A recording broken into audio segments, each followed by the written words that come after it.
విజయనగరం జిల్లా చీపురుపల్లి నియోజకవర్గం శ్రీ వెంకటేశ్వర స్వామి ఆలయంలో జిల్లా పరిషత్ చైర్మన్ శ్రీనివాసరావు పూజలు నిర్వహించారు.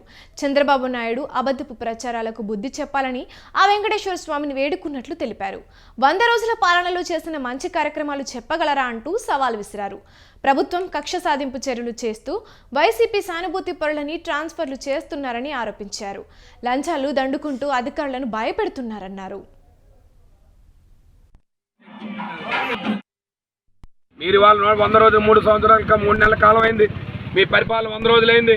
మీరు ఒక కార్యక్రమం చేసి ధైర్యంగా చెప్పగలరా అని చెప్పి అడుగుతున్నాం. మీ కార్యక్రమాలు చేశారని. కానీ ఇవాళ దోచుకునే కార్యక్రమం పెట్టారు. ఇవాళ అప్పుడే ఇసుకం దోచుకునే కార్యక్రమాలు చేస్తున్నారు. ట్రాన్స్ఫర్ల పేరుతో ఇవాళ ఉద్యోగస్తుల్ని భయభ్రాంతులు చేస్తూ వాళ్ళ దగ్గర డబ్బులు లంచాలు వసూలు చేస్తూ ఇవాళ చిన్న స్థాయి ఉద్యోగులు కూడా మీరు భయభ్రాంతులుగా ట్రాన్స్ఫర్లు చేస్తూ మీరు చేస్తున్న కార్యక్రమాలన్నీ కూడా ఇవాళ ప్రజలు చూస్తున్నారు. మేము గతంలో 5 సంవత్సరాలు పరిపాలన చేశాం.